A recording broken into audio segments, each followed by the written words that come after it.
we've told everybody this far, we might as well keep going. Usually this is kind of where people stop talking about it until something happens. Who cares what people do? Because when I met Christian, I was down like over 3 million playing golf. Yeah. Yeah, because Ivy, Doyle Brunson. They took advantage of you. Of course. They're hustlers. Yeah. That's just the way it was. And Doyle Brunson, you'd love this because it's cute. I give exactly 0 fucks, okay? 0.0 fucks, okay? See? I do. But this guy didn't know me. It wasn't like a thing like that. Some people would think that you're being rude. Here's the thing that Phil does, okay? And I'm going to say this, and he probably won't agree, but he's wrong. I promise you, from the bottom of my heart, anytime I think of poker rules or poker structures or anything like that, I always think about what is best. Always. I will cut my own throat if I'm lying. What's best for the majority of people? What do they want? But Phil, I think he thinks of what rules are good for specifically him. If you're going to have all those children with all these different people, you got to answer the moms.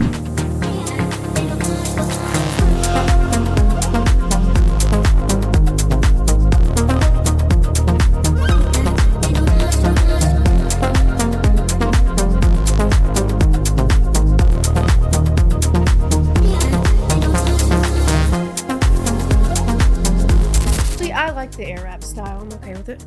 You look good, babe. You said I looked bad. Here's the thing, guys. You said 5 minutes ago. So 5 minutes ago, she says, how does my hair look, right? So what I've learned to say is, looks bad, because if I don't say anything, like last week, you're like, why didn't you tell me my hair looked bad? It's looked fine to me. So when you ask him, yeah, I see I don't know. Well, sometimes ask you. But then you'll ask me, well, what's wrong with it? And I'm like, what's wrong curl, with it? The wave, the texture. Yeah, I would tell you. Shit. What? I would tell you if your hair looked bad. Well, you didn't tell me anything have today. Something going on I over went there. golfing today. Does it look messy?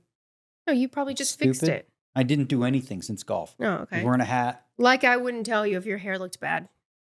Get real. You would. Of course you would. Of course. If I even think your shirt is too tight, I'm like, don't do do it. You do give me shit about the tight shirts. I do. Especially when I'm not in shape, because I'm not in shape right now. It's not about being in shape. It's just I think men in too tight of shirts, not a good look. But I try not to go too tight, but you like to see a little something when you're working out and all that, which I haven't been doing. Yeah, but I had a freaking cough since the Super Bowl, man. Huh? Cough since the Super Bowl. Won't go away. Last week we talked about you having a cough on here. But guess what? Christian, I just told him. Mm-hmm. We went we went golfing today. Yep. Played 18, played a little match. Mm-hmm. Went to go eat the Mexican place. I had some food and I had some sangria, a couple red sangrias. Oh, you did? And guess what? What? Cough feels fine right now. Oh, yeah, because it's alcohol burns. Is medicine for me. Well, it burns your throat. It'll come back. I should just drink. It's still going to come back. Forget about Delcium and Theraflu. Just give me straight Scotch. Or tequila. Do you not get that it's alcohol? Yeah, it works. So alcohol will burn your throat. I don't know why I waste my time with Delcium and all that shit when I could just drink. It's way more fun, because you have a hangover. Nah. Delcium doesn't give you a hangover. It's true. But I hadn't drank because I was trying to be good. Let myself heal from the sickness. But I think it's never going away. It feels that way. You'll be fine. Are you playing poker tomorrow? No, the day after tomorrow. Oh, okay. Yeah, so tomorrow you'll have a good when day. This airs, I'll be playing the mixed games. Josh came in, me, Christian, Josh, and Eddie. We played a little match over at South Shore. Mm-hmm. Fun little golf day. Yeah. We won. You know what's funny? We used to play, I was telling Christian, as a team, we used to play matches, no joke. $150,000 a hole. Oh my gosh. Okay? Where you could win or lose $1 million in one afternoon. That's what we played. And remember, when he first got hired, Christian, right? He was hired as my golf guy. Probably stressful as fuck at first, wasn't it? First week, right? First match we have, we're playing against Patrick Antonius and his partner, playing 10,000 high-low. So it's 20,000 a hole, right? Christian, scratch golfer, shoots 72, right? What did he shoot, 81? Shot 81. And he thought he's fired. Because he just started work with me. He's like, well, I just said I just shot 81. Luckily, old DNegs, who's was supposed to be mid-90s, I shot myself a mid-85 score myself. But then, since then, because when I met Christian, I was down over 3 million playing golf. Yeah. Yeah, because Ivy, Doyle Brunson. I got Chip What a bad Reese. gambler. Okay, I got Chip Reese out of retirement. Chip Reese had no cartilage in his knee. He couldn't even turn. But I came out to golf, and I was the guy who was tharp. Oh, I get 5 aside, 3 aside, tharp, tharp, tharp. Okay, I'll take whatever you give me. They took advantage of you. Of course. They're hustlers. Yeah. That's just the way it was. And Doyle Brunson, you'd love this because it's cute. And God rest his soul. But this guy's 80, right? At the time? And we're out there golfing, and he has a crutch, and he's overweight, and he's got a broken hip. But he's out there golfing. So we play by Doyle's rules, right? Doyle got to play from the ladies' tees, okay? And then on top of that, he got teed up from anywhere. So he could tee, if he was in the bunker, he could tee it up or whatever because it's dangerous for him or whatever. Yeah. And he would just dribble it up 170 yards, dribble it up, 2-putt par every hole. How cool Like, is it that unbeatable. he still came out there and did that? Yeah. He beat me for like the first day I played with him, 550,000. Oh my God. Yeah. I was like, I was losing all my money. Then I get Christian. And if you don't golf, you wouldn't know this, but like when you're out there, if you're by yourself and you're not good, when your swing goes bad, you're screwed. So you're just dead. But when you have somebody there to correct you, he can be like, you need your grip. You need to, you're not getting through it. Switch this. So then you can fix it, right? The best golf gambler, the best gambler, in what a lot of ways is Phil Ivey. Because he does this poker and in golf. He will like not make matches for 18 holes. Because usually we say, okay, we're going to do 18-hole match. Phil's like, I play by hole. Okay? Yeah. He'll play like 3 holes. If he's not playing great and you are, he just quits. He's got so much discipline. That's nice. So much discipline to do that. Most people can't do that because they want to get even, right? Mm-hmm. He does the same in poker. He'll go down and play for 20 minutes. The wrong people are winning. He leaves. It's genius, really. But nobody has a discipline. The opposite friend I have.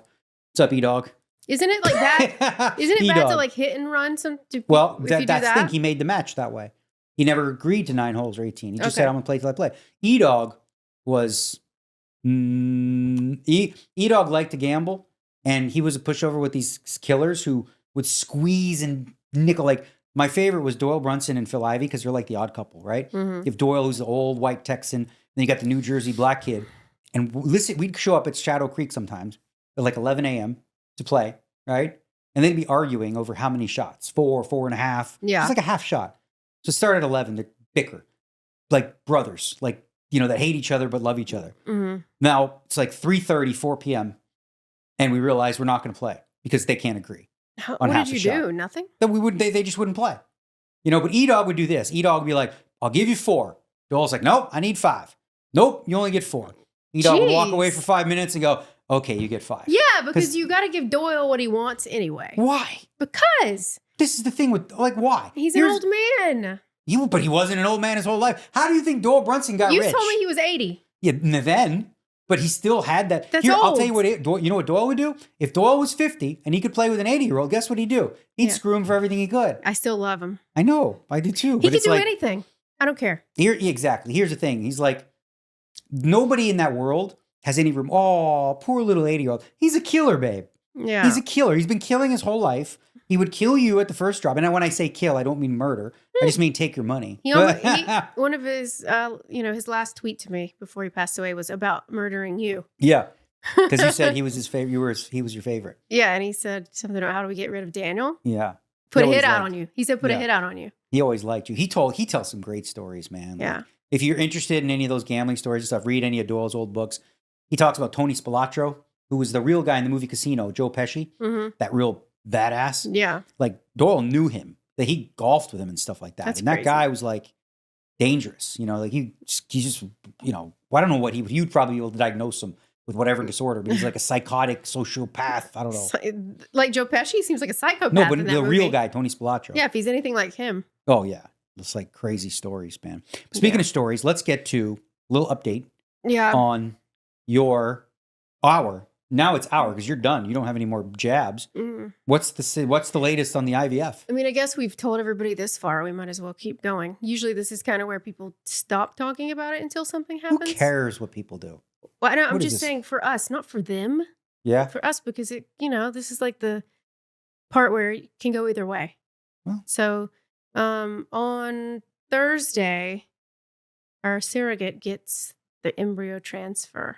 She got a good looking uterus. They said it looks beautiful. Clean, perfect. Clean, I don't know what clean means, but it's the lining. It means the lining of her uterus is the perfect thickness.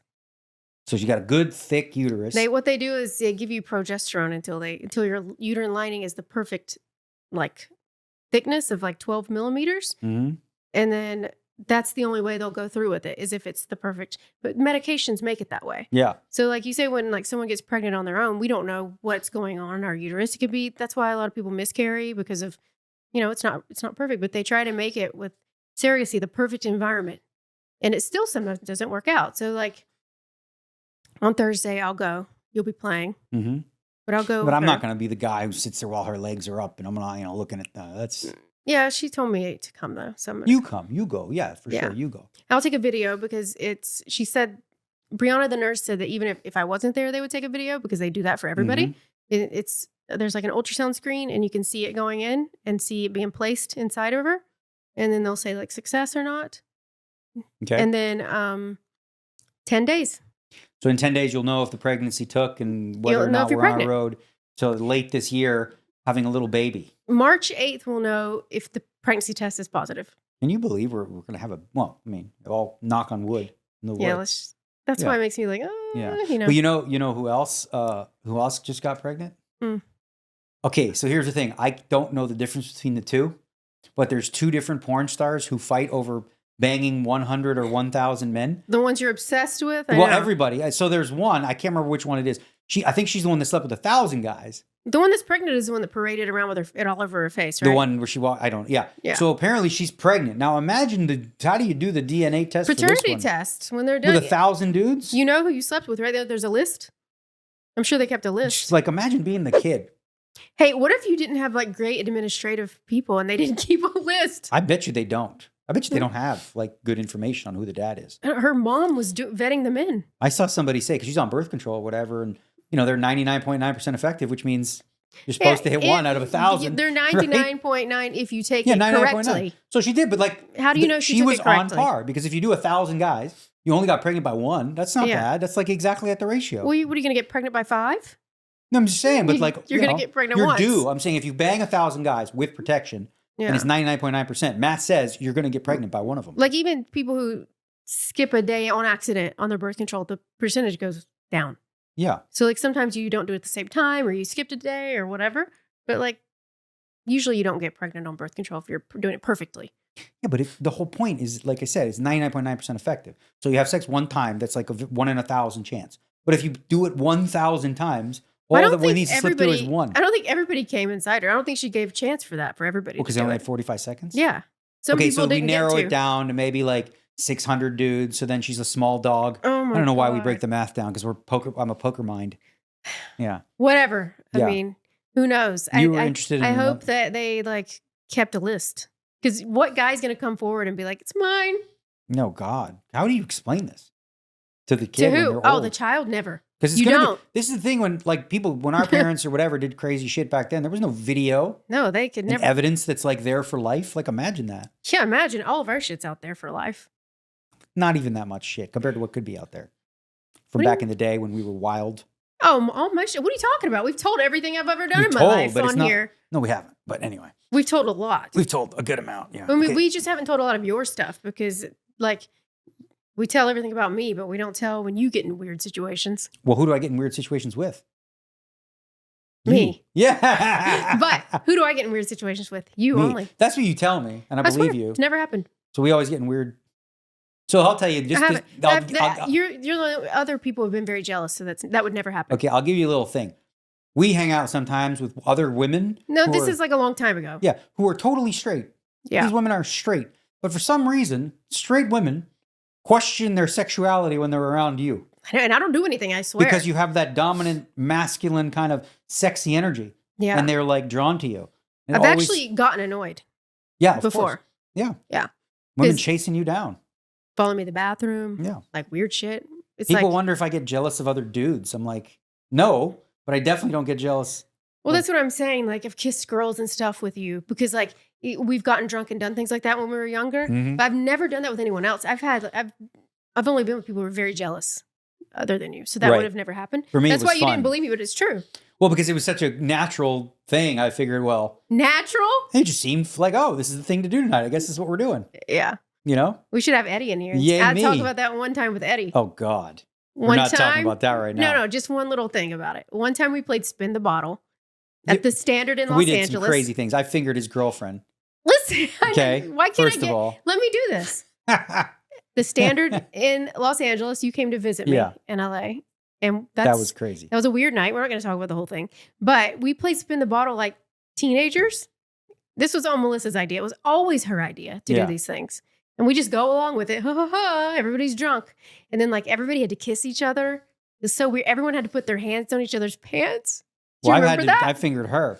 Yeah, I had to put my hand down Eddie's pants. And I had to put my hand down his pants and like, he wasn't hard. I just had to put, and then Melissa Put your was like, hand on it. like this. And Melissa was like, you have to hold it for 10 seconds. And like, she's like that's the rule. Yeah. And I tried to move, not 10 seconds. Like, I'm like, okay.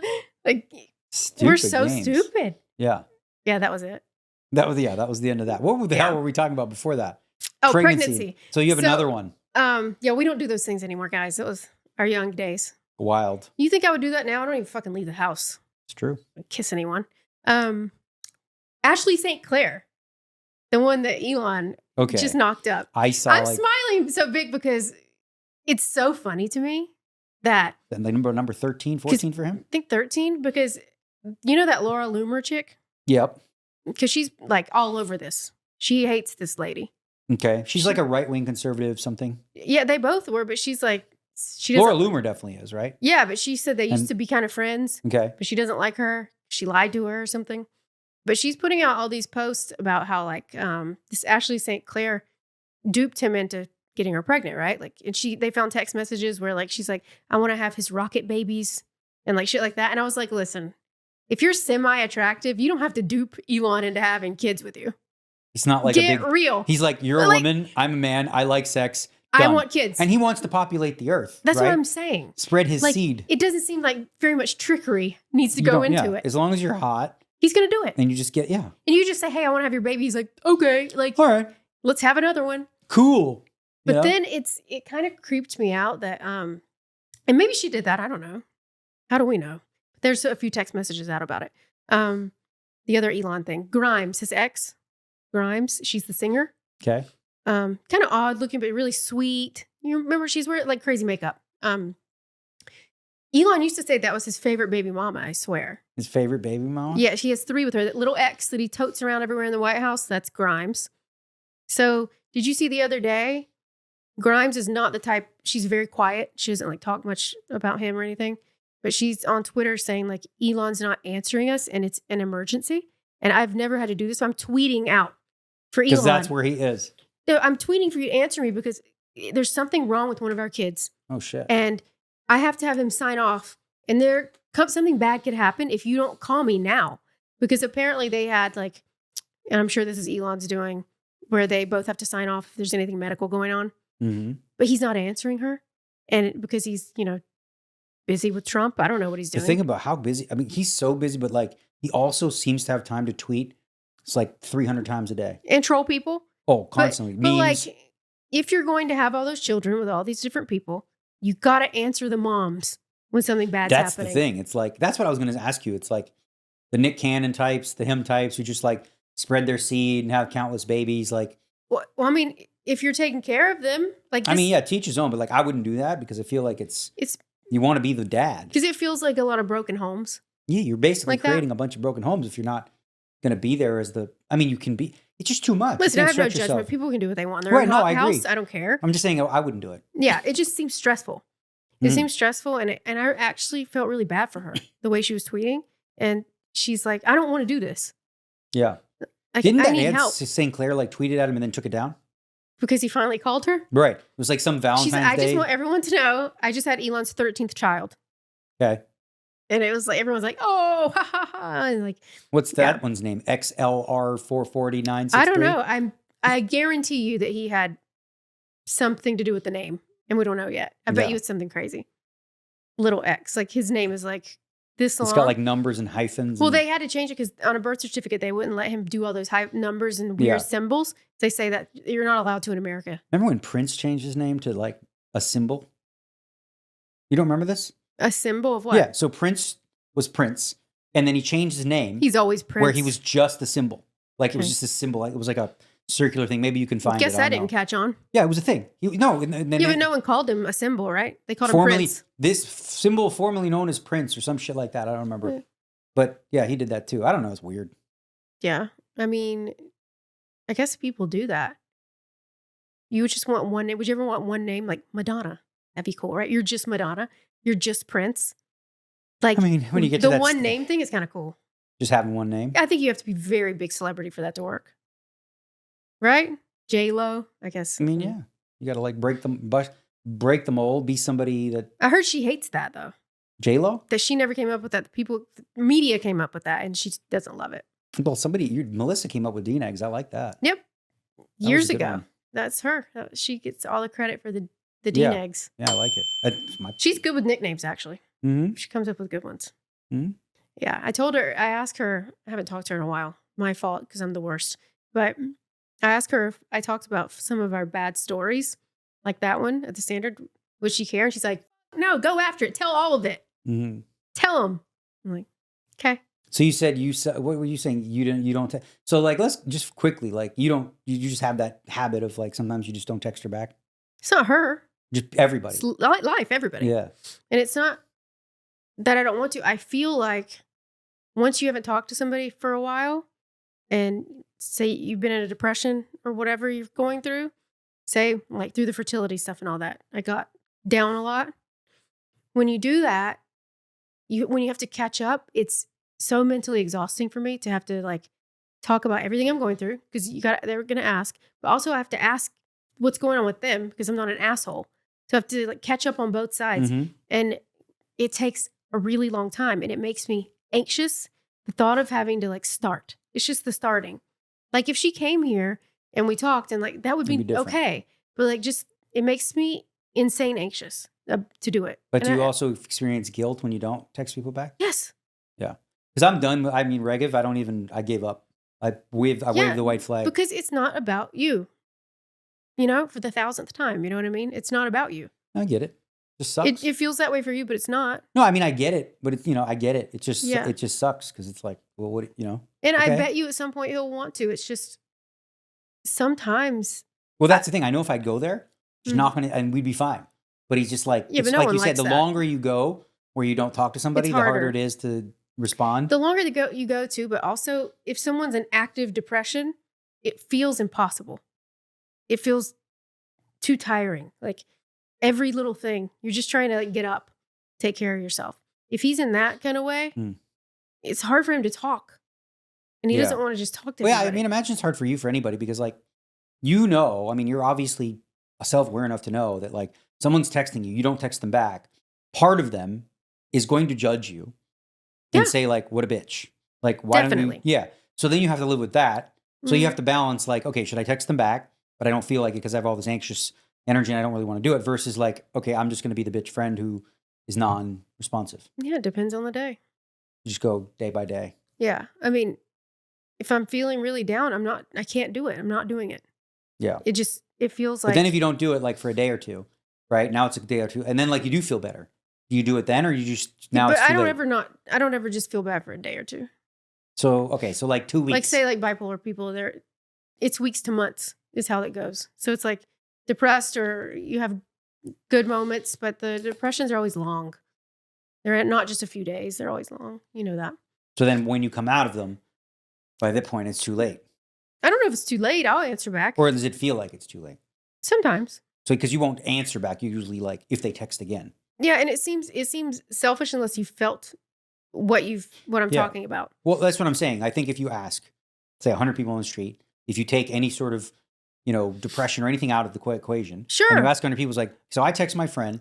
But taking them out doesn't make sense. I asked them a question. They didn't respond for like a month. I texted them again, nothing. Then 2 months later, they finally replied. Like, yeah, when you look at that on its surface, it's like, that's like, you can't take the depression out of the equation because that's the reason for it. I know.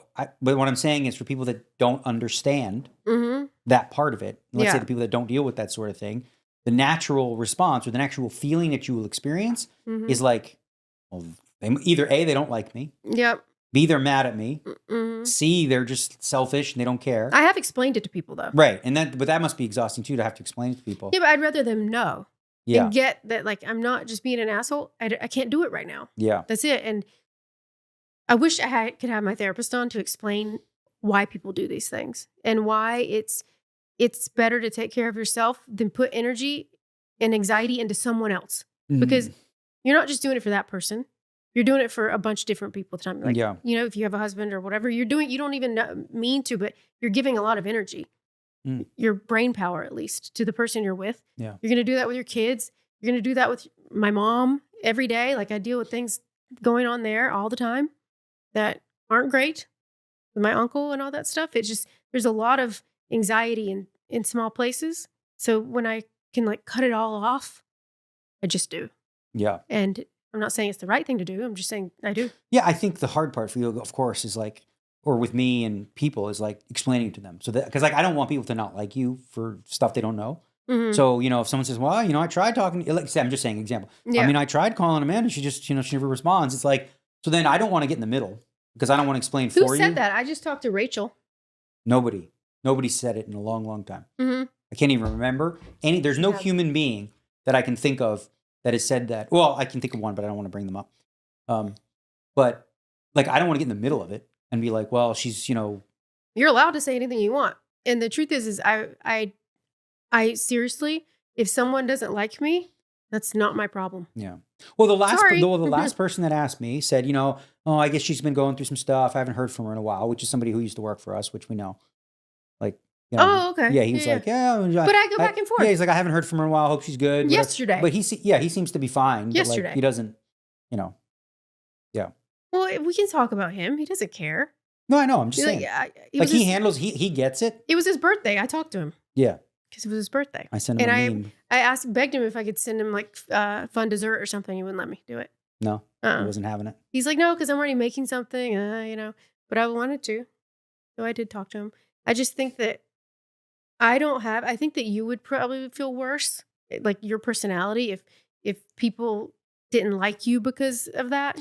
Well, I have, so, you know, we were very different, right? I have like, okay, and I want to make sure I word this correctly because I don't want you to think of it the wrong way, but it's just how I think. Like, I like this book, The Four Agreements, okay? It's one of my favorite books by Don Miguel Ruiz. Yes. It's 4 simple ways of life that you want to live a happy life. And number 1 is like one of the most important to me. It's like essentially be immaculate with your word to yourself and others, right? So within that, for me, it's always about like showing up early. Like if I say I'm going to be somewhere at 5, show up at 4:45. If I say I'm going to call somebody back, call them back. If I say I'm going to do stuff, like I'm always trying to be responsive. Like I never want anybody to. So that's but just answering text back. Hold on, yeah, I'm saying I don't want to ever ignore people or anything like that, or make them feel slighted and that sort of thing. So I come from that place of like always trying to be. Speaking of, I owe some shit. I got to do some stuff. I think being immaculate with your word, I can be that with a lot of things, but just because I don't answer text back sometimes. Right. I'm saying that's the root of it. Like that's part of the one of the 4 agreements. It's just the idea that you're somebody that people could count on. You know what I mean? Like someone calls you, you're going to answer kind of thing. Like that, you know? Well, if someone's in trouble, I'll answer. It'll take everything out of me if I'm in a depression, but if someone's in trouble, I'll answer. Yeah. You know, if someone's just saying, hey, what are you doing? That's not a thing. It's whatever, right? If someone's saying like there's something wrong, I think that's a bit different. Yeah. And then for me, because like I don't like it when people so it's for me, the hard part is like I don't want people to misjudge you. That's okay. You know what I mean? Because I hate that. Like, oh, she doesn't like us, she doesn't want to come out, or anything like that. Yeah. I don't want them to think that. And the truth is the only people that know that are the people that you really know close. Yeah. And the rest, you know. Even the people who if they know that I have bipolar and there's things that I go through, like say Jeff and Brent, they know. Yeah, they know. And they've never given me a problem or a hard time. They just know. We had Eddie, a good conversation. He just knows. Like there's people who just know. I'm not, we're talking about like acquaintances and things like that. Sorry, I don't tell you like my deepest, darkest problems. And if they don't like me, that's okay. Yeah. I don't like get anxious about that stuff though. Or like, oh no, someone doesn't like me. What am I going to do? Oh God, like that's not who I am. That's not my business. That's how I feel. I will say this, and I'm just going to say this because we're partners, right? So we're together. So when you do that, right? And people come to me, it puts me in the situation where I have to like either explain it, excuse it, acknowledge it in some way. You know what I mean? Like if people put me in the middle of it, like I have to. You know what I'm saying? So it becomes like, I would imagine I don't know if it's even more burdensome. The fact that like you have that going on and then I don't know if you ever do worry about that. Like the fact that I'm like. I worry that you get upset about it. That I don't. You used to get upset about it if I didn't answer. Before I knew, back. Yeah. Because to me, on a surface level, I'm like, this person texted you 5 days ago. Why don't you text them back? Like, that's what I was saying. If you ask 100 people, forget about everything else. It's like, why would, you know what I mean? Forget about all the other stuff. It's like, wait a minute. You don't text her back. Why wouldn't you text her back? Like, why wouldn't you? You know what I mean? And then you explain the reasons why and all the anxiety of like recreating the conversation, whatever. But on the very surface level, that's where, I was coming from of like, it's just like, because then people make shit up about who you are and all that sort of stuff. Because I don't answer sometimes? Yeah, well, people like, what is there to make up? Because I don't answer sometimes. Selfish, rude, whatever. Okay. I don't know. Like, okay. I'm just saying people can make up whatever they want. Or like I said, that they don't like me or whatever. I should have the therapist on. Yeah, we'll do to that. explain this more. Because it's if we talk about like the smallest example of that, someone who say just has anxiety. They just have generalized anxiety disorder. And it's hard for them to do certain things when they're anxious. One example a lot of people have is they can't open their email because they're so anxious that like they know something from work is there or school or whatever they're doing, and that they have such bad anxiety that opening the email is just too much. Yeah. And that's like on the low end. Yeah. Of people who have these problems. That's a low, and actually there's Mine's a lot like more. 1,000 times worse than that. There is one common anxiety that I know many people who suffer from. It's a very common thing for people, whether they have any sort of, other mental health issues. Is one of the biggest fears people have where they get anxious is public speaking. A lot of people hate it. Yeah, but a lot of people get anxious about it. Yeah. And like for me, because, it's always been something I'm comfortable with. For me, it's just like, just talk. But for, like you said, for a lot of people, they're like, I just can't. I think the majority of people don't like public speaking. I'm going to jump ahead to one because it sort of leads into it. But speaking of that, I had a dream last night. I did not tell you about this dream yet. You do not know. No, I haven't seen you all day. Okay. You do not know what this dream was. And I'm going to tell you what this dream was. Okay. We live in Lake Las Vegas, whatever, right? I was driving, where like the national park is? Further out, like not towards home, the strip. Just keep going. You know what I mean? If we kept going up Lake. And I'm driving for some reason, whatever. And I stop in this little like lodge place. And there's a bunch of old people. Right? Older people, whatever. And apparently, it's like in the middle of nowhere, right? Like, apparently, Kendrick Lamar is supposed to perform, okay? In the middle of nowhere? Yeah, like over there, like Las Vegas. But like, then the organizers, they see me and they tell me like, well, Kendrick is not going to make it. So they... Like, he was hanging with me? No, because here's the thing. Dreams are so stupid, right? They don't make sense. But they're like, we need you to go perform Kendrick's songs. So I'm like... I'm up there. Did you let me do it? No, you weren't there. I was just me. Damn. And there's all these people, and they're all like old, whatever. I'm like, and the music's playing, but I don't really know the words. So I'm just doing this. I'm dancing. I'm just going like this. And then I started to feel anxious in my dream. Oh, I'm like, this is so uncomfortable for me. Like, I don't know what to do here. And then I started I went to the side and I look at the organizer. I'm like, can I give these people a refund? Because you felt bad about it? I felt bad. I'm like, these people paid for a show with Kendrick Lamar and they got me and I'm not even singing. I'm not even rapping. I'm just moving my head like this and that. I'm not even doing anything. And I kept doing it for a while. It's because we've been talking about him so much. And then I tried to go hide like somewhere and I'm like, oh, you can't hide. You're on the stage. You know what I mean? But it was partly because you played it in the car last night when you picked up my car because I got a flat tire last night. I had to come pick him up on the side of the road. First time, flat tire with that Tesla. Never had one. When I saw you sent me the wheel, it looks like you ran into something to me. I didn't hit anything. All beat up. I wasn't even driving, by the way. His rims kind of look beat up a lot, don't they, Christian? He must curb the shit out Not of anymore. those wheels. I don't even drive anymore. I let the car drive. I just trust it. Yeah, I was worried about that. I'm like, what, did you hit something last night? No, swear to God, nothing. I was just driving up Galleria. Nothing, easy peasy. And then all of a sudden, I see the light come on. Oh, tire. And, sometimes it comes on. And then it's like, oh, suspension. And then I'm like, the road feels like it's vibrating a little. Yeah. And I thought maybe it was road, but then I got on a flatter side and it was the car. So what the good news is with Tesla roadside, I called Christian. He called them up. Boom, boom, boom. You picked me up overnight. They fixed the tire and I went and picked it up before we did the pod. Good. So it's all easy good peasy. Mm-hmm. Our tires are always low in the test because of Vegas hot weather. I guess. They change when they the go down changes. A lot. I bought one of those little pumps you put in the car in case you have a really low one. I don't know if they work, but I did buy one. No, my tire was burnt. I mean, it doesn't go from to zero unless it's I just mean when it says a little low and it pops up like that. You got that little handheld thing. Yeah, and then it's funny because I was like, oh shit, what if we both get stranded last night? Because I got in the car and halfway there, it was telling me my key fob was low and it was like my car was going to turn off. And I'm like, can you imagine both? That would be pretty bad luck. Then we would have to call Christian. Yeah, and be I know. We're like, fuck. We put the kids to bed already? No, we just have to Uber, I guess. Figure it out. Yeah. So last night, when we got home, we were texting. We had a little WhatsApp group chat. Mm-hmm. Me, you, Platt, and Hanks. And we were talking about... What's it called? Our group chat? Oh, stick it up your ass, Bob. Stick it up your ass, Bob. Yeah. That's our group chat. That was something you said at some point, I think. I know. I think it was Brent. Something. Oh, Brent said it. Yeah. Yeah, it was something with Brent. Stick it up your ass, Pop. Yeah. Or someone said it in the comment. Oh, he said it in a comment to somebody who was talking shit. And I loved it so much. Yeah. So we're talking to them because we were reminiscing. Okay. Because years ago, many years ago, before it was in the GPI, they used to do poker awards big time. I know, man. They did them in LA. You'd have celebrities. It was a big banquet hall. You'd have at these awards where you'd had Doyle Brunson. You had Chip Reese. You had Phil Ivey. You had Johnny Chan. You had Phil Hellmuth. You had myself. Daniel Negreanu. Oh, Jeremy my God. You had like all the pros. Everybody showed up. It was this big, like a cool big festival. And then I feel like... It felt like it meant something. Well, it was really, really cool. And then it's like...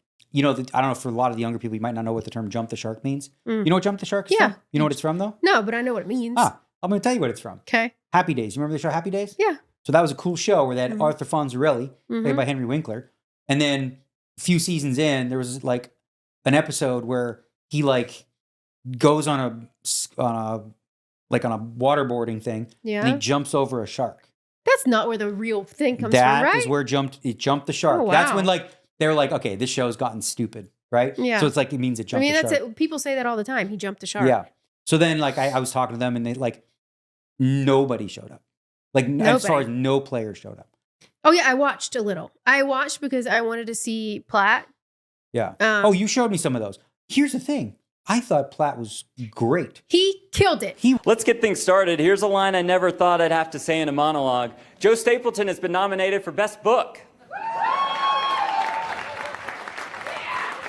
It's a comic book, so it makes a little more sense. He roasted, but I feel Jeff like... Platt, you fucking killed it, man. I will say this. I don't know who was in the room. I'm not saying anybody particular, but like there were some real pussies in there because they did not laugh at some of his zingers. No. Like he really hit. And they're like, I think people are afraid to laugh. He actually roasted some people. Oh, he was going for it. The thing is when I first met Jeff Platt, you know, and he was like, I don't know how long he had been working for Poker Go, but he was not the Jeff Platt you see now. Like I was pushing on him, me and Brent trying to pull him out of his shell. Because you guys did the Friday Night Poker together. Yeah, being inappropriate, just trying to make him like not be embarrassed about things. He's such a straight-laced guy. He was very straight-laced, and now he's just doesn't care as much. I love that. Yeah. He won an award. He roasted them. He did. He won an award. That's crazy because he's like the only Americans who won. Everybody was... It was like the Euro Poker Awards. Yay, Jeff Platt. Good job. Yeah, but good. his monologue was great. Yeah, I thought he was good. Yeah. But like you were saying, it feels different now. It doesn't feel like it used to. Well, it's not. It's not. I mean, it's not. Also, I don't know how, the process evolves, it changes. Do you have a vote in that stuff? I get to vote, but here's what I do. Okay, so I don't like, here's what I think ends up happening. Okay. I don't know who gets the vote. I don't know all the people who do gets the vote, but I don't buy for a second that people vote on things where they actually know the right answer or have a real opinion. Here's the thing. When it's like streamer of the year, I don't watch any streams. So if I were to vote for streamer of the year, what am I voting for?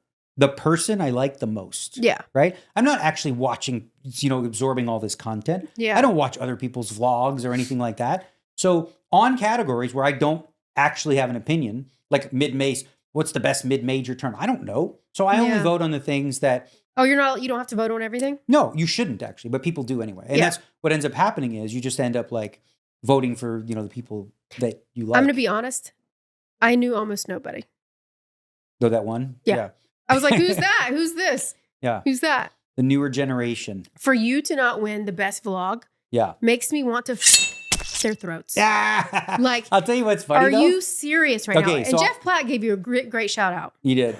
Time now to present Best Vlogger. This seems tough. You have to edit. You got to do the stupid thumbnail thing. You have to do the voiceovers. If you invest too much money in it, like DNegs, you don't win because so many voters are European. I don't know. Here are the nominees for Best Vlogger. Yeah. He's like, well, Daniel can't win, so. Yeah, because he's like, he spends too much money and puts too much energy into it or whatever. Yeah, and he does all this. I was offered it. Here's the thing, okay? And I appreciate that they're trying to make it good. And obviously, if we attend, which we did years ago, and I'm going to get to that. When we attend, it elevates it and all that stuff, and we don't go anymore.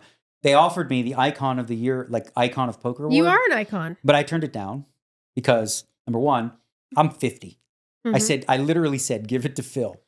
Hellmuth. You feel like because he's 60, he's older. I'm like, I'm too young. But you feel like it's just not your time yet. It should be someone before you. Do I think I'm an icon of poker? Yes. Yeah, I know I am. Okay, duh. That's not like me bragging. That's just the way it is. But it's like, I don't know, Eric Seidel, Phil Hellmuth. Like, well, it just depends on what it means. Shouldn't there be some sort of qualifications? It's just like the you're Hall an of Fame? icon and somebody they want to honor. Well, because remember we were talking to Jeff and Brent about this, and Jeff was like, "No, I think that you should be the icon because they give like LeBron James things. They give like in the industry, if you just get it sometimes. It doesn't matter about your age. I just look at the people that have gotten it already, and they're all like I Johnny didn't know how many Chan, people Mike have gotten it. Sexton, Maury Escondani, I think like that. Like Okay. people that have been around for a long time, and I just felt like, You deserve it. thank you, babe, appreciate that. You do. But yeah, I mean, it used to be really fun. Like I remember, okay, I'm going to tell this story because you don't drink anymore. No. You don't like doing it. But when we just got back together, they had the award show. This was the last one we went to. Yeah, it was a mess. And Platt was there and Hanks was there. And you were on one. You were in like manic mode. We were wasted. And you were drinking. And you were on fire. And I remember somebody's girlfriend, because I was in the other room chatting with people. They're like, Dan, you need to grab Amanda. And I'm like, what? What's she doing? And you were dancing on Platt. You're like, No, it was Brent. It was Brent. I have the picture. Or you were dancing on Brent or Platt or something like that. And you were being wild. And she thought like, oh. Brent. I was sitting on Brent's knee and he was pretending like I was a horse. Like he was a horse. And I was pretending like I was riding a horse on Brent's and she knee. thought you were like banging his knee or something? And it was Brent. And we were just being stupid. He was But going I swear, along. one of the girlfriends, I'm not going to name her because whatever, but it was like, made it a big drama thing. Grabbed me from the other room and was like, yeah, you need to come. I know, you told me, and then you were like, I don't get it. She's fine. I'm like, that's just her. She's fine. What's she doing? She's bouncing on Hanks' Brent's knee. Yeah. Yeah. I have the video of it. I should find it. And we were pretending like he was the horse and I was jumping. It was dumb. Yeah. But it wasn't sexual. I'm going to tell one other awards show, because this was with an ex-girlfriend who I brought to one of those shows, right? Yeah. Biggest fight I've ever had in my life. In your life? No, with that Okay. With that one. So we were in LA and, it was a big deal. And like what we used to do is like, it's a fun thing. You meet all the other people in the industry, you chat, you have drinks. People usually go out after. Well, when people are there that you like, it's fun. Right. You go to a club, you go to a bar, right? And I brought her and we were sitting with like probably some people from the Vanderpump Rules. Mm. And I don't know who the other celebrities, I didn't know who they were. But whatever, right? We're at a table with the celebrity table. Why would they come to a poker awards? Well, because that's what they used to do. They used to have celebrities like David Allen Greer used to come, a whole bunch of people. And so I get up for a sec. Said, I'm going to go grab a drink. I'm going to go use the bathroom and grab a drink. Okay? I go to the bathroom, grab a drink. I run into Bryn Kenny. So I'm chatting with him for a minute. Mm-hmm. Like 5 minutes. We're just talking, poker stuff, whatever. I come back to the table and I got the like, don't ever leave me like that again. Oh, God. I was gone for 5 fucking minutes. And it's like, you're like, talk to, I don't know, it was like. Just be, I don't know. Yeah, it was like really, and then I'm like, because that killed the mood. Because now I'm like, all right, forget it. We're not having any fun. Yeah. Yeah. I've never, I guess some people need you to be with them all the Yeah, time. I know, or like something. you're fine. You I do don't your own need thing. anything. Yeah. Ever. That was like super tilted. I just start talking to other people. Yeah, you just like, but it's like the thing, it's like, it's obviously it's my thing, big poker, right? So of course I'm going to like add a like little, in a break, talk to people. Yeah, you have to. Like, what do you think I'm doing? I just went to the bar. I didn't like just go off. You know what I mean? I said, I'm going to go to the bar, grab a drink, talk to him for a little bit, came back to my table. And it was like a, big to do. That's the whole point is walk around and talking to people with the. But they used to be really epic. I remember one year Calvin Ayre hosted them. Oh, I remember him. I worked for Bodog. So yeah. He hosted a beautiful, it was right in Hollywood at that theater. Man's Chinese Theater? Yeah. No way. Yes. Brad Garrett was there roasting me and everybody else. Like he was the host of Master Ceremonies and whatever. It's just like, feels like it's definitely. Well, that's not what this is anymore. No. This is something completely different. Yeah. Like it's mainly just now, like I said, it's kind of Euro, the pros right? don't come. Jeff Platt made a good joke. He's like, all right, for one of them, because we were watching that. And he said, the top 100, of the top 100 players we polled, who's their toughest opponent? We asked all 100 to be here today. And they all said no. They all said no. And it's actually true because none did. Yeah. I didn't know a lot of the people, that's for sure. It just doesn't feel. Is genuine the word? Well, I think there's two things. There's a few things. First of all, you're not in that world anymore. Yeah. So you don't hang out with those people. You don't really know a lot of the younger ones. Like there's actually some really good content creators. Like the 3 girls did go. Like Caitlin. I know Kaminsky, that one. Marley Sprague. And then Nikki Limo. I know Marley, Nikki Limo's really funny too. Like they're all really funny. They do really good stuff. Yeah. So they go and they had drinks and they're like, you don't really know those girls or hang out with them. And I don't really either. Yeah. But, there was definitely like a lot of the people that used to come, like have stopped going. And I don't know. It seems like it would be a cool thing to. Brett said no one that used to come was there. No. It was like all just industry people. Completely like nobody. Yeah, really sort of. So the poker players just didn't show. No, they don't. I don't know. Yeah. I don't know how do you fix it, but. Anyway, actually, I have some ideas, but anyway, we're not going to get into that. I Yeah. did want to get into one other poker thing. Funny, I tweeted it last night Okay. because it's LeBron and Hellmuth. Anytime I compare Hellmuth to like a big celebrity, Yeah. he loves it. Mhm. So LeBron James, he didn't play the All-Star game because his little ankle hurt. His So ankle what? If hurt. you didn't want to play, you didn't want to play. Why do you care? I care because of two things. Number one, he shows up to take the picture. He doesn't even wear the uniform. He's wearing other clothes. In addition to that, he knew he wasn't going to play. Maybe He they could've, told him like- he could wear those clothes. He knew of course he can, but it's like, why don't you show? But the other thing is, that's really the thing. It's a selfish move because he could have just said, I'm not going to play. And then they would have filled the seat with somebody else that would have loved to be part of the All-Star game. You know what I Yeah, mean? I feel like with this, I saw your tweet. I feel like a lot of assumptions are made here. You're making a lot of assumptions. Well, you see the first game after the guy dunked from the fucking free throw I mean, line. all the little things like he didn't wear this, he didn't Well, do this. It's like maybe that was planned that way. Like that. But I'm it feels saying like he a lot took the of picture and he assumptions. was wearing street clothes, whatever. Yeah. I'm just saying, I think it's a bad look that he took up the spot and he could have given it to somebody else. But anyway, Okay. he tweeted, or he put on his Instagram, he put like the schedule for the Lakers and he wrote insane because they have 6 games in 7 nights, which is kind of crazy, right? I mean, it's but a it's lot. basketball, not hockey, first of all. You get banged around or whatever. And he's like insane, and which reminded me of Hellmuth. So I was like, hey, Hellmuth, you and LeBron are alike. Because recently, Phil Hellmuth went viral Yep. for a tweet, got millions. He's so proud, he got 1 million views. Oh, 1 million views. Where Phil Hellmuth at 60 years old says, well, world, I'm not going to be playing the World Series of Poker main event this year. It's too tough. I get why. What? I get why. Why? Because you get tired now. Sure. It's draining. Yeah. But here's the thing, okay?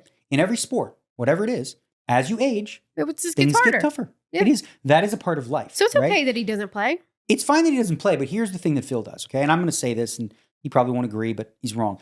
I promise you, from the bottom of my heart, anytime I think of poker rules or poker structures or anything like that, I always think about what is best. Always. I will cut my own throat if I'm lying. What's best for the majority of people? What do they want? Yeah. Not what's best for me. Because what's best for me, I usually fight against it because I don't like it. Mhm. Rebuy tournaments are good for me because I play crazy. I don't want to. I'm a freeze out guy. You know, all these types of things. Yeah. But Phil, I think he thinks of like what rules are good for specifically him. Right. And a lot of poker players do this. He's not just him. They generally think of like, why don't we have this here? It's like, what? Because you like that? What does he want to happen? So what he wants to do, because, okay, he's 60 now. Yeah. He doesn't sleep well. He's Mhm. not in good shape physically. He's like, whatever. So he has those issues. And when he's tired, he doesn't play as well. And he's trying to say that like, oh, you know, pros don't win because they get tired, or like 30% of pros can't win because they get tired. I'm like, part of the allure of the main event is the stamina, is Yeah. the grind, is the fact that you play like 9-10 days. And Mhm. frankly, they're not as long as people think. It's noon to 12. It's not like 3, 4, 5 in the morning anymore. It's noon Yeah. to 12, right? Those were brutal. And you also get a day off after day 1, day off after day 2. Then you play 3, 4, 5, 6, 7. So I did tell him, I said, you know, one of the things we can do is day 4 and 5, we could just make them instead of 5 levels, which is 10 hours of play, make them 4. You give Okay. a little bit of a reprieve. He wants a day off, a full day off, okay? Because he needs one after day 4. or Oh, something. after I was about to say you can make it where you have days off if you play Yeah, the but right the problem days. with it is this, okay? So there's 2 things. If you want to you want to make it less of a stamina thing, you got to do one of 2 things. Either you make the tournament, it's already 2 weeks long. It's a long time. If you're a businessman, you want to come play this tournament, you might not have 3 weeks to come you play at the take end. off work, right? Yeah, yeah. So it's already very, very long. So lengthening it by making the days all, 6-7 hour days or 8 hours, you do that and it's like going to take 3-4 weeks, Yeah. right? The other option you have is to change the structure. The structure has been the same since 1971. Oh, you can't do that. I don't like the idea of shorting the levels, anything like that. Yeah. Listen, maybe next year we can add a day off. Okay. Maybe there is a way. We used to have one right before the final table because those people play till 5, 6 in the morning and supposed to come back at noon. Like that's just Yeah. crazy, like impossible. Think about how tired you were the one you won at the series. But this is this is what I think is sexy about the main is because when you watch NASCAR, you watch these like 500 lap races. Yep. What's exciting about it is at any moment, one slip of the wheel, crash into the wall. Yeah. It all ends. It's not right? exciting for me, but I get it. You know what I'm saying, though? That's what people get. And with poker, with the main event, there's always that possibility, right? Mm-hmm. Now, is he right that older players have a disadvantage? Yeah. Of course. Yeah, Of course. it just is. But that doesn't mean that we don't have Jan Hackman. Like there's old people like over the 60s that have gotten to the final table and stuff like that. But yeah, it's just like anything. I mean, I think like he hasn't said anything about this. It's been the same for 20 years. But now that he's 60, he's just feeling it. Exactly. He's feeling the tiredness. You know, it gets harder. I get it, but now what he's doing is like he didn't say this when he was 40. He didn't say this when he was 45, 50, or whatever. And he's right. Like in his early days, they didn't have 10,000 people. It wasn't. Yeah, right. So they didn't take 9, Like 10 what days. was the first main event? How many people played the first one? Well, like, the first main event they ever had was 1970. I have that picture. It's got to be up here somewhere. Yeah, but how many Bring it people? back up. Well, they didn't. It was like 3 tables of something, and they just voted for who they thought the best was. And Johnny Moss was voted the best by everybody. You couldn't vote for yourself. You had to vote for somebody else. They didn't play? They played for like 2 weeks, or like played for like a week or two, and then at the end they said, he was the best player. Just by vote. Then the next year they did a tournament, which is like 1 table. Mm-hmm. Was it like Puggy or Amarillo Slim maybe or something? I think like that's that. the table I'm thinking. It was just 1 table. I used to watch those 70s black and white. How cool. They had the cigarettes, and it was just like a cool vibe. Like I wish I could go back. Probably smelled bad though, right? Yeah, but it's just a different vibe. It's like it's like a degenerate but cool vibe, right? Mm-hmm. I like that too. I love the old Vegas stuff. I liked playing at the Horseshoe where it smelled like piss. Ugh. I mean, just piss. like, like smoky. Just was like, it wasn't about glitz like and pee? glamour. On the sidewalk, if you like go outside on the breaks. While you're playing. Not while you're playing, no. Ugh. No. But I like the old school. Okay, I got one other story. Okay, and then I'll tell you another one. Go. Okay. This happened at the hockey game last night. Okay. Is yours short or long? No, just go. Because this one could go into like. Yeah, go ahead. Because this has never happened to me before. Okay. Never in my whole life. Okay, this sounds crazy and already. I do this all the time. Never happened. Okay. Sitting at the game with Josh and Rachel and Eddie. And we're talking about, like, I asked them if they've seen the movie Parasite because they just watched it. Yeah. And I was like, man, Korean shows are wild. They get crazy. They are. And then I was talking about Squid Game and how wild that show is. And it gets like so nuts, Yeah. And then, we were talking about subtitles. And it's like, yeah, like Josh, like, I hate watching subtitles. It's more difficult or whatever. Mm-hmm. And then we're just talking about Korean shows and then Korean culture and how, like, there's, people have different ways that they talk. Yeah. In Korean culture, like there's this one show called Physical 100. It's a Korean show, and they're all like built, and like they do a voiceover, and even the dubs are so like silly. The dubs are like, "Wow, you must eat a lot of chicken breast." Wow, come on, the dubs are hilarious. Yeah. So like, and I was married to a Korean woman, but she didn't speak it. But I dated a Korean girl, like legit. And there's a way that they speak, and I have a lot of connections to Korean culture. Yeah, and it's like I said, you just have to get over the overacting. Remember, because like even in Squid Game, it's too much sometimes. It's like, you look good, and so as I'm talking to them, I did that, okay? Where I was like, because she used to speak and she Korean and that's a word, and it means like 25 different things depending how you say it. Like she'd have a conversation on the phone and say 안녕. Oh, I noticed like they do that in Squid Games, and everything's like like that, but so it's big. So I did that, okay. Two guys in front of me. Oh, God. There's a guy and a girl. I don't know. I'm already embarrassed. He turns back like this. And I see, okay, this guy looks Korean. Oh, no. He goes, nice Korean accent. Nice Korean accent. And I'm like, that's why I joke with him. I was like, oh, you speak Korean, And I go, I know some Korean words. Mashile mogala. And he's like, and I tap him like this. He wouldn't look back. And I'm like, he's actually mad. Yeah. That's never happened to me. Never in my entire life have I, because I do accents all the time. Yeah, I've seen people seem a little annoyed, but never like mad. I give exactly 0 fucks, okay? 0.0 fucks, okay? See?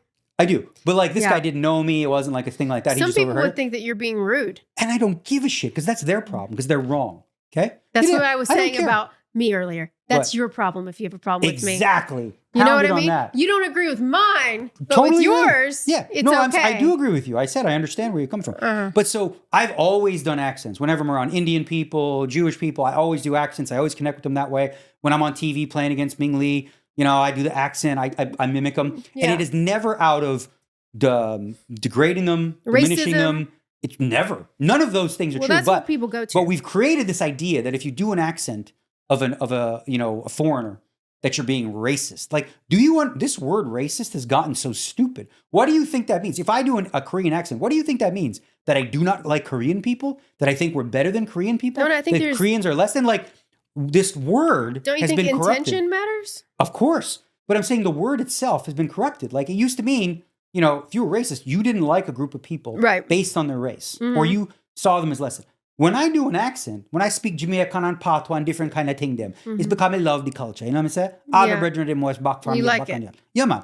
You know, when I do Indian, I can go, oh, don't worry, I will get you. You can go, but I will catch you with pocket kings on the You know river. what? They're always the best sport. They're the best. About it. Indians encourage me to do it. Yep. With Israelis, Always I do, had so much fun. no, you know. Every time I'm around people, I say a few words in language. There's a connection. There's a genuine human connection when I like can speak to them in their language a little bit. And it's always been a bonding experience. Now, if someone said, I don't like that, I you won't would do just it to them. don't do it right. Yeah, I won't do it to them, of course. But that's like I said, that's never happened. And part of it was, this isn't somebody that I was meeting. This is just a complete it's a person stranger. in front of you. Right? They don't know what but you're I doing. wonder to myself, like, you know, I don't know. It's not my place to say. I think he probably But, thought that you were making fun of it. right, but it's like, and I get that because he doesn't know me, right? So I can see how someone, if you don't know me and you don't know my intention, you might think there's some nefarious things. But I would ask underneath that, it's like, what's the harm there? I'm talking about Korean shows, saying the culture is different because it is, right? Yeah. People speak differently, like Russian culture. It's very different. Humor in Russia is very different. You know what? Here's an example. I think that you sometimes forget, like the South, right? The accents, everyone talks, you know, how everybody talks a little slower and they have the accent and all, you know, how it is. And I come from that. And I think that when you make fun of that, or like it sounds like you're making fun of it when you're doing that, it sounds like you're calling people stupid. It can, it can come off that way. It can come off that way when you do it. For that one is particularly, I think. And I have always felt that way when you do that one. But I noticed Theo Von said that too. He hates it when people think that he's like some country hick because of the way he speaks. It makes him feel like they don't think he's smart. They don't take him seriously because he sounds they think that he's not smart when he actually really is. So just because of an accent, you know? And I think that one, for me, that you do, makes me go, eh. But all the other ones, I don't know. I'm not, you know, I don't. Right. Anyway, thing is I generally think, like, if you think about when you become an adult, you sort of have to just deal with stuff. Like, you can't just expect everybody to behave in such a way that doesn't offend you or whatever, right? And you can't let shit like that bother you. I know it's easier for me to say because I'm not, you know, him and I don't know what he's been through or whatever. But like, just like someone who does it all the time. The way that I would say it is this: you will live a much more fulfilled and happy life if any of these situations that come up, you give people the benefit of that and you don't assume the worst, right? Don't assume the most negative possible connotation of what people are doing. Maybe you follow up, you know? And if he did, he would have known, you know? But he was like not interested. Because if I would have explained it to him, I'm like, no, I know a lot about Korean culture and whatever. Yeah. Like, he would have gotten a different vibe. And I was trying to be that with him. No, he was like, just, you know, put up. But that's like, people always say, oh, you know, people don't like it. I'm like, every time I've done it my whole life. But again, the difference is they know who I am. Mm-hmm. And I'm having this conversation with them in a fun, loving way. Like in a bonding way. As long as it's fun loving. Right. I think it's. But there was nothing demeaning about that. I was just saying, like, I mean, it's not, all I'm doing is speaking to fact. Like, when you watch the Korean dubs, you see the way that they talk. Oh, I just think people don't like being made fun of. And that's how they feel probably. That's probably what that guy felt like. And that's where I think we really went wrong as a society. Because back in the old days, we used to like, well, I mean, they still do, some comedians, but comedians used to like celebrate our differences and make fun of everybody. As a comedian, you should be able to do anything. Right. But they used to like celebrate our differences. Like, I mean, obviously one of the extreme versions was way back before your time, Don Rickles. Mm-hmm. Like, he would tell racist jokes all the time. Yeah. And like Dean Martin would make fun of Sammy Davis. And like, it was like they were friends and they were all cool. But like, it was part of the way in which we bonded. It wasn't like seen as this, you know, hateful, negative thing because people expected, you know, understood the intention. And listen, I get it. Right? Doing accents as a stand-up comedian, though, and you're good at it. Right. I don't think anyone gets mad at them for that. There's a point. Well, you know who's really good at Russell Peters. That's just what they do. Russell Peters. But the thing about Russell Peters is he's Indian. So he does. Part but Indie, he right? will. But he will do Vietnamese, Russian, all these accents, and he does it to make fun. You know, in like a lighthearted way. Yeah. People love his shows. But he's not got evil intentions. And I think like that's probably when the world changed. I'd say, I think it's sort of gone. We're like coming back to normal 4 or 5 years ago where people so hypersensitive to anything. Yeah. Like they want to like, oh my God. Cancel. I know this means this about you. Like, you could say this. You could say that mocking somebody's accent is a racist action. Okay. I think if you're mocking them and like pointing at them and you're making fun of them and you're being mean, that's different. You could say that's a racist action, but it doesn't mean that the person who did it is racist or had any intentions of being racist. They were just telling a joke. Mm-hmm. You know what I mean? And yeah. So anyway, I was like, that never happened to me before, where the guy was like, Did you feel bad? I was trying to like Like, connect did you with feel him. bad for him? No. Oh, no, you didn't. No, he was being a dick. Okay. I mean, he was I was really being wondering a if dick. like you felt like an asshole. Because I was trying to like, I was speaking some Korean to him, trying to like say, I said, oh, do you speak Korean? Like being friendly. And, he was already pissed off at that point. So he didn't want to engage with me anymore. No need. No. But whatever. Listen, based on one altercation with one guy that, that's not going to stop me from being me. No, I know. You know what I mean? And listen, like I said, the people that don't like me or whoever, It's none of your business. it's none of my business. That's I don't right. care. Like, you're not gonna. That's how if I stop, feel. If I stop speaking with a Chinese accent sometimes, or That's how doing I feel. like, I think that like people, when you care too much about what other people think, you're hurting yourself, man. well, this is the cool. I agree with you 1,000%. Like the people that know me and our friends and all this, these are all things they just appreciate about me. It's like part of my personality, regardless of like me and Phil Ivey. Like, okay, he sends me some, like we send each other like memes and DMs. And they're so funny. Like I can't even share them because people No, be you like, can't. you know what I mean? I mean, the way Phil and I used to talk to each other is funny too. Yeah, You can't just say funny. those things. But we're like, here's the thing: is like we grew up in a different time. The where- 90s were wild. Everyone was just made fun of each other and it didn't matter. Yeah. It was Like- it was such a special time, the 90s, don't you Yeah, think? I Because agree. it was like right before really crazy internet times. Yeah. Right before social media. Mhm. None of that was there. And people were still like talking in person or calling on home phones and all that. I just feel like if you got to experience that, man. I agree. And there was also just, Morgan Freeman said this a while ago on a 60 Minutes interview. He was talking about racism. And Steve Wallace was asking him, he's like, well, how do you end racism? He's like, stop talking about it. Yeah. He's like, well, what do you mean? He's like, well, you stop referring to me as a black man, and I'll stop calling you a white man. We'll just live. You know what I mean? Because there's been plenty of evidence that the more you talk about it, the more you raise it with children and all this stuff. Like, say, for example, you teach 5 and 6-year-old kids. They got all kinds of friends. They don't know the difference. They're just friends. But then you start to teach them, oh, no. This person is a minority. This is this. This is this.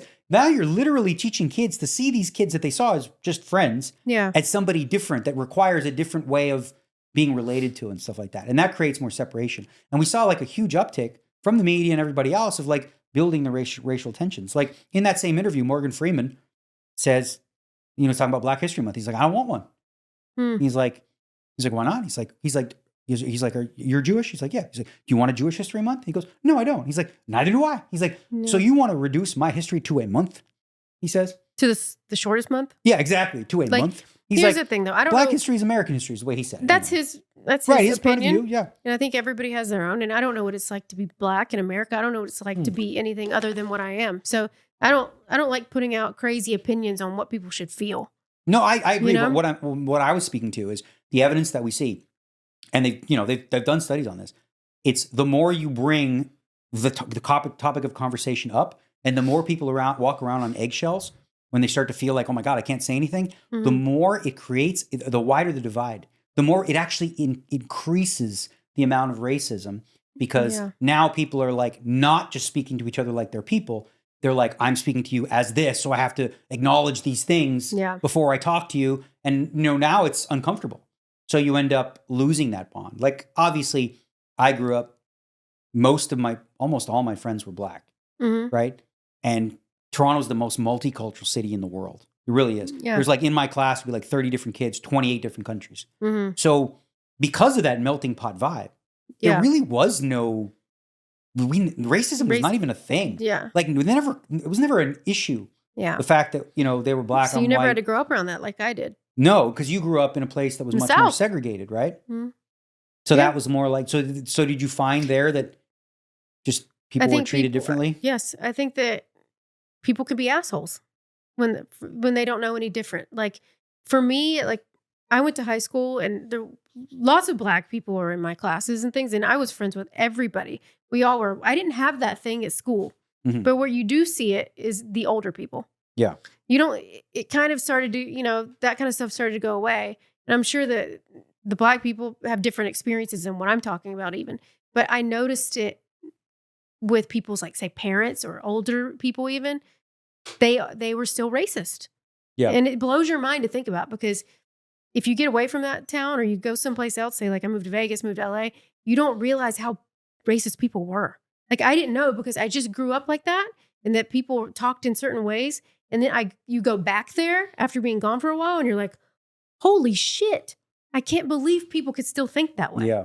It's gross. So oddly, as much as I said that about the studies of the one way, it's a weird paradox because the opposite is also true in a sense of like, if you grow up ignorant to ever having relationships with people of different races or stuff like that, then you make up these ideas about what they are. And your ideas typically come from the news. So you see, like, let's say you grew up, let's say in a place that's very rural, right? Yeah. And on the news, you see like Detroit and you see Chicago, and then, you don't know any black people or whatever. And then you start seeing the depiction of that. And then that shapes your worldview of it. And like you have your parents who instilled that in you, it can be. I think that it's bad when people never leave. Like, and I'm not saying to live somewhere, but even just travel someplace else, it changes your mind. There was a guy who wrote a piece. Differently. He was an author, very intelligent guy.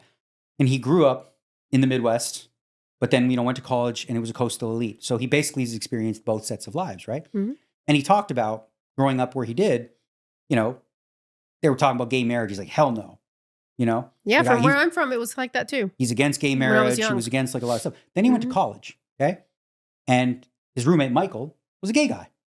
Got to know Michael, right? Liked Michael. Well, now you ask him the same thing. He's like, well, I'm against gay marriage. Yeah, but not for Michael, right? So once you start to humanize it, once you start to be exposed to the lesbian couple who has a kid and they go to the soccer games and stuff like that. But how could he still be against it? No, he isn't anymore. Oh, okay. But I'm saying it's like once you start to, humanize this, instead of just making a blanket statement about like, I'm opposed to this thing, it's like, do you know anyone like that? Have you ever like, maybe it's not as alien as you think, but there's an ignorance in. That's what I mean. If you've never seen it. Yeah. Not having. So the thing is that I think for me, the utopian version is a melting pot where a bunch of different cultures live amongst each other, but also not focusing on those differences constantly. Like just be like 15 guys go to a movie, whatever. It doesn't matter like who's what. We just hang out. Well, I think a lot of people in the South like to use the Bible for references on these things. They like to say, the Bible says. What did the Bible say you can't about be race? gay. Oh, the gay thing. Yeah. Those things. So and it's funny because I know a guy, and I'm going to tell you this. I donate to him every year. Yeah. Okay. It's a guy named Matthew Vines. He's done a sermon, the Bible on homosexuality, and he wrote a book as well. And he does what's called the Reformation Project, and I donated to it every year. And he's a Christian. Okay. He's also gay. Okay. He did a 1-hour sermon that's on YouTube where he broke down, there are 6 verses in the Bible, exactly 6, that reference homosexuality. He breaks down each and every one and shows you what the true meaning behind it is. Because it's all metaphors, isn't it? Well, for the example, Bible feels like a bunch one of the metaphors. things was, it says, in one of the things it says like it is unnatural for a man to lay with a man, right? And for a woman too, right? I think in this one it said man and man. Okay. But in that section, so he says it's unnatural. Now, the word for unnatural, okay, is the same word that they used for a guy who had long hair. Unnatural, sure. So it didn't mean unnatural. What it meant was different. Like the not often seen, unique, right? But it was like distorted. And then he goes through all 6 of the things. But it doesn't say kill and that what guy. he says, and here's the thing: sexual orientation is not mentioned in the Bible at all. There's no such. There's no mention of it. Yeah. What's mentioned is don't rape your little boy your servant boy. Don't do that. If I send my angels, don't rape them. Like stuff like that. So anyway, I'm not going to do a good job of. It's been a while since I explained it, but point being, anyway, he basically makes the case that biblically, it's not what people think. No, there's no like love is love, whatever. Like the 6 verses don't specifically say like what, because also a lot of what they talk about is in Leviticus, which is the old book, and in that same phrase it says don't eat shellfish. They say it's an abomination to eat shellfish. Women to wear wool skirts, or like to not cover your head or something like that, or to eat shrimp and to have they're all abominations. Yeah, but you have a dude eating shrimp and and I'm like not the gay one. That's the one they kept. Pick and choose. They what's pick and okay choose for them. Exactly right. Yeah. And so anyway, I don't know how we got on that topic. I don't remember. You were talking about homosexuality in the Bible and back where you're from, and how people. Use the Bible as a tool. And that's the thing. Like any religious text, not just religion, but cults or whatever, you can use that to meld or like to not meld. But do you think people know what they're doing when they're doing that? Or they really they truly believe that that's not okay. I don't think the people that follow it do. I think maybe the people that create the rules in the first place. Like if you think about history, like at some point, there's always been gay people. It's not new. Of course. Right? The Greeks are famous, the Spartans, whatever. And I remember I had that project I had to do on Alexander the Great, and he slept with lots of men and women. Right. And that wasn't looked down upon. So at some point, normal. What happened is, I don't know, I'm just like, call me an idiot, but like at some point what I believe happened is the powers that be, right? Whether it was the powerful people of the church or whatever, didn't like this and saw this as problematic. So then they demonize it to a place of like blasphemy or whatever, like Sodom and Gomorrah. I guess we can demonize anything, right? And if a lot of people get on board, then that's what it is. Right. That's just a really heavy one. That's a big one. When do you think that happened? Well, I don't know, but like obviously, I do think that, because again, it's all about interpreting what the Bible says for these people, right? So they can choose where they stress. Like there was not a huge outcry about people eating shrimp. No. Right? Or, wearing a skirt or stuff like that. But this one is the one that stuck out because I think maybe for some people it was creepy or weird. But it's like, I saw years ago, it was a politician who said this. Someone said, I think it might have been Elizabeth Warren actually. Someone asked her, like, well, what do I do here if I'm opposed to gay marriage? And she's like, don't marry a man. That's it. Like, there's nothing to do. You don't do it then. Yeah, Jesus, fuck. Like, I have obviously I'm super fine with it, whatever. Fine with it. I'm for it. Yeah, what's the difference? Like, I remember some of the arguments were so stupid, though. Yeah. Some people were like, well, what if people start wanting to marry their dogs? I hate that. It's so fucking offensive. Yeah. To even compare anything like that, it makes me want to kill someone. Well, come on. Do that. No, I agree. It's just like, that's stretching it to a stupid place. It's just so offensive to people. Yeah. Yeah. Yeah. Did you cut your beard? She finally noticed. It looks really good. You like it? It's trimmed. It needed a trim. Yeah, I decided to go low. Like literally. I went with a 4. It was getting it to be a bit much. And you like the beard, but I like a beard, but that was like, you looked like Santa. It was getting there. I saw it in the last video that I did for Gigi, and I was like, you kind of looked like a crazy person almost. When it gets like really, a mad homeless person. Yeah. But I was like, that's part of what January and February was. It's just home. Yeah. Relaxing. I'm like, I don't know. I don't need to shave or something like that. I was just going to tell you, but I forgot. But no, it looks good. Did you do it yourself? Yeah, just take the 4. Huh. Looks professional. Because it's all the same length. Mm-hmm. Yeah. Okay. We could be. I'll talk to you about the other thing. No, tell me now. No, I think we're probably over time. No, there's no overtime. Okay. What is it? I thought you would laugh at this because you know how. Okay, first of all, let me just tell you in the Blake Lively Justin Baldoni thing, she had her amendment come out and everyone was waiting on it. Like people online were like refreshing at midnight because they waited till the last minute to put this out. And the only thing different in her complaints or from her sexual harassment complaint is that Jenny Slate, the girl on set that he talked about having a big nose because he was his sibling. And, we hired Jenny because we have the same nose. Ha, ha, ha. And, that's so offensive. But she said, and I told you this the other day, that he touched her on her back and butt area with a bare hand. He wasn't wearing gloves? A bare hand to fix her posture. When you write bare hand, it's like you're trying to be sexual. He touched me with his bare hand. You're it's like what other he took hand? his dick out and put his dick on my back. Yeah, it's like, but what other hand? Your hand is bare. But so on my back to fix my posture during a scene. Made me uncomfortable. It's like, okay, what else? Right? So then another thing with Jenny Slate, and I think that she probably feels stupid about this because she's not really coming forward, but she mentioned it to Sony. She got an apartment in New York City. The down payment was $15,000 because it's New York. It's what it is. And she ended up not liking where she was at. And she was venting and telling Jamie Heath from Wayfair, Justin's company and Jamie Heath's company, that she didn't like being there. And he offered to her, you know what? You don't like it there. Let's get you moved. Because you know how nice these guys are. Let's get you moved and we'll cover the $15K and just let you go to another place. During this conversation, he also talked about the sanctity of being a mother to her. That was offensive to her. That's what's in there. That's the big drama bomb? What? He just, not only did he help you, he gave you the $15K to get a new apartment, but he talked about you being a mother too much and that it made her feel uncomfortable. Like these things are like, it drives me mad because it's like, how ridiculous. and stupid are these people? How sensitive Dave, are you? Did we talk about them on SNL? I don't know if we did. So yeah, that was like weird. That's going to be bad for them in court. Because they went to SNL. Because I heard their lawyer. He's on the Two Angry Men podcast, TMZ guy.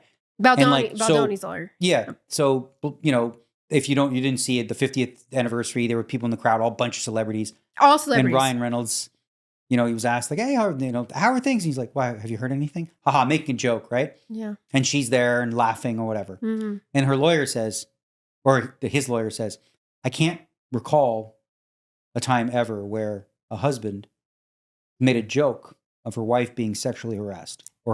Yeah. Especially publicly like that. Yeah. So it's going to be like, okay, so wait a minute. I thought this was a very serious thing. You feel like whatever. Yeah. Meanwhile, you're making fun of it at Saturday Night Live. She was saying she couldn't get out of bed. She was so sad. And what they were doing, it's obvious. They're trying to do some brand damage. Yeah. Because people are like hating on them now for good reason. Yeah. And apparently they said that most people were like not wanting to hang out with them. Yeah. I think people probably feels so silly what they're upset about. Everything feels silly. Well, they should pay him. They should have get out of this. They should have never let it get to here.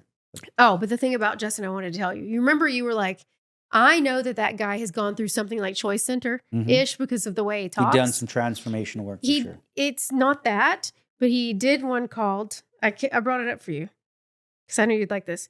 It's called Sacred Sons. Mm-hmm. And Sacred Sons and the Rise of the Masculine. Okay? Oh, yeah.